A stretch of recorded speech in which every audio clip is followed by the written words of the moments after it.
Yesterday I was working out in my gym and I saw this highly reactionary man who saw his crush talking to someone else.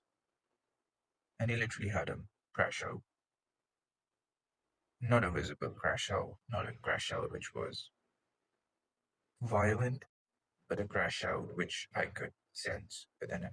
At first, when he saw them together, he rushed out of the gym. And after 10 minutes or so, he came back again. And he was visibly frustrated. He was trying to distract the guy. He was talking to the guy just so they could get off the conversation, teasing him in a way, throwing stuff at him just to distract them from talking, from prolonging his suffering, basically. I don't understand why he was suffering. I would say he was a married man, 100%. I think he was married. And yet, there was this resentment, there was this emotional reactivity, very toxic reactivity that I saw, that I witnessed beforehand.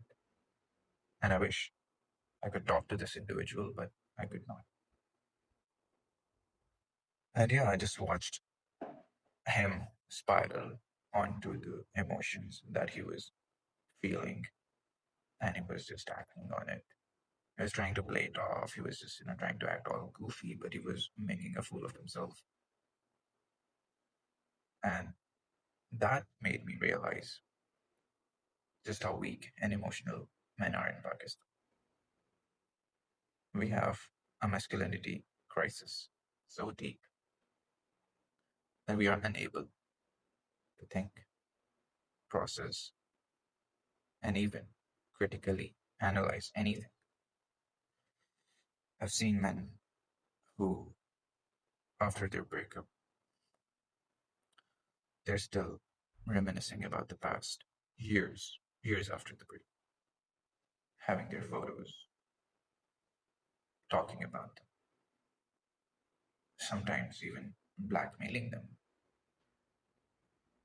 And I'm just there thinking, what the hell is wrong with them? If you look at other men who are single,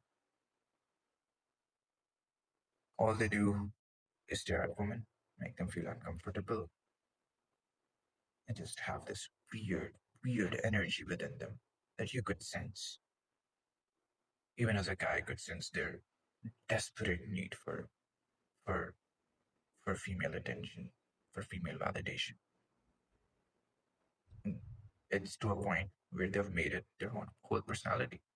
And if the feelings are not reciprocated, they end up hating the woman.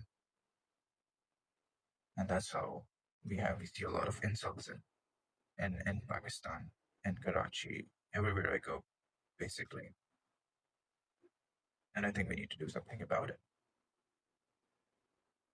I think collectively we have to make sure that we as men we have our priorities straight, and that we, instead of hindering the progress of people around us, we should be more giving, we should be more kind, we should be more emotionally mature to understand the difference between right and wrong, to understand the difference between letting go and holding on. But no, instead,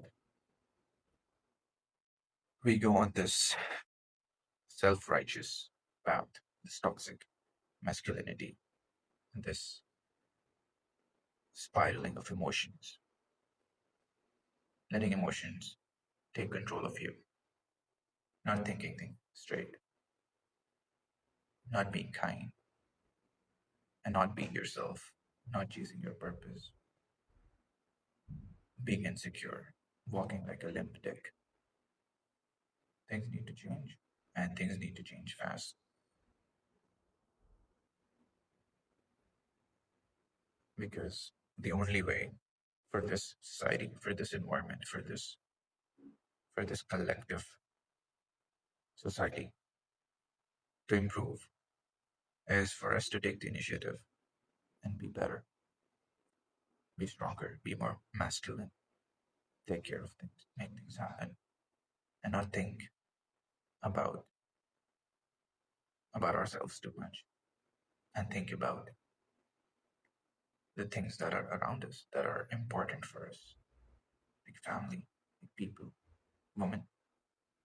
It would not have happened if all men were better, much more in touch with their feelings and emotions, and not react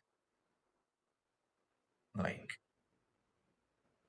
savages, like monsters, not letting their intuition get the best of them, but instead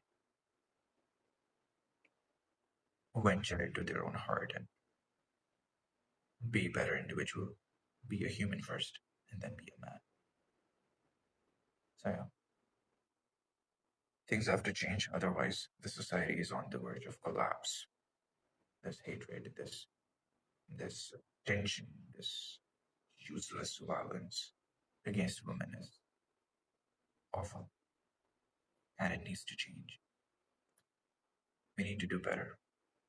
We have to do better.